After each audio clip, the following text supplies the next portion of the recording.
Hello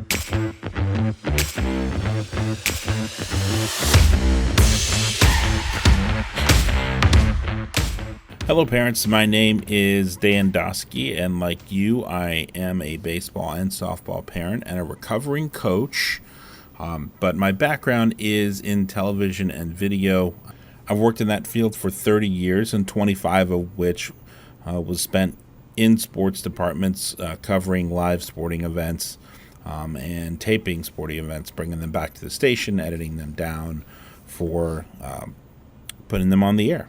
So what we want to do today is talk to you a little bit about how to shoot video that coaches want to see and will help your player get recognized. And the goal here is to produce a series of video clips that can then be later edited into a video showing college coach or recruiting coordinator what they need to see to know if your player is somebody that they want to follow, identify, and then hopefully recruit down the line to come play at their school.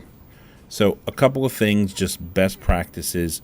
Most people are going to shoot these videos on their phone. Definitely recommend you go ahead and do that. It's usually with you. It's usually charged to some extent.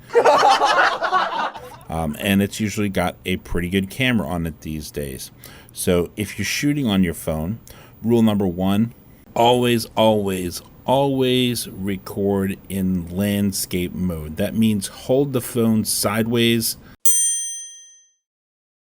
not straight up and down like you might do while you're texting. Hold the phone sideways and get a landscape shot. Secondly, record everything pitch by pitch, one pitch at a time. You don't need to hang the phone on the fence and record 2.5 to 3 hours of a baseball game. It's going to make editing a nightmare down the line. And an editing nightmare, whether you're doing it yourself or we're doing it for you, is going to be expensive either with your time or ours. So shoot it one pitch at a time. And what that's going to allow you to do is when you do get the good swing, when you do get the base hit, when you do get the strikeout, you can go right into your camera roll and you can either favorite that video or you can send that video out to an album that you've created that might be Sally's softball highlights or Jimmy's baseball highlights. And then you have all of the best stuff in one place ready to go to make your video that the coaches need to see.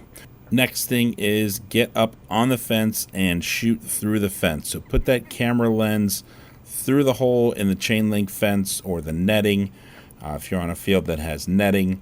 But it's very difficult to see what's going on through a chain link fence or through netting. Another thing that you want to do is zoom in, push in a little bit. Don't shoot it ultra wide, but zoom in a little bit so that the coach can get a good look at what your player's doing. Now there are some specific angles that we need to get, and we're going to break those down by position player and also pitchers because they are a little bit different.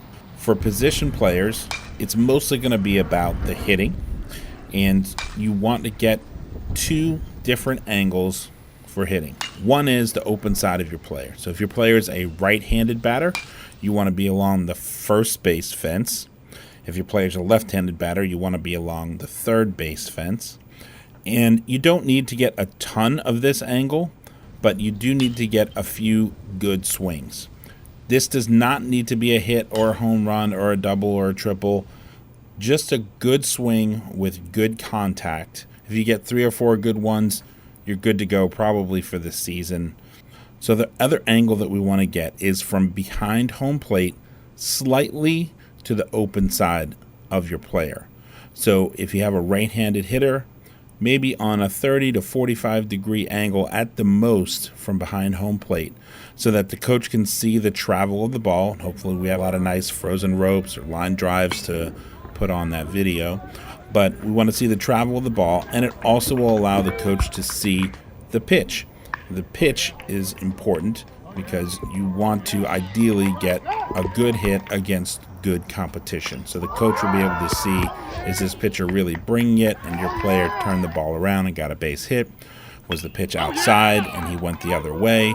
Was the pitch inside and he turned on the ball and pulled it down the line? Those are things that coaches want to see. So we want to be behind home plate, just a little bit off to that open side. If it's a pop-up, if it's a routine flyout, if it's a flare that drops in for a hit, not really something you're going to want to save. You only want to save the very best stuff. You want your player to look as good as they can, so only save the best stuff. So now let's talk about pitchers. And for pitchers, same kind of idea. You're going to want to get that nice tight shot of the pitcher's open side. So if they're a right-handed pitcher, that'll be the third base side. If they're a lefty, that'll be the first base side. They're not seeing where the pitch goes, so it really doesn't matter. So get 3 or 4 of those good ones that you like, and then move on. The other angle you want to get is very similar to what you're going to get for hitting behind the plate. And again, it's important to be rotated around just a little bit to that open batter's box side. That's going to give the coach the best look at the pitch from start to finish.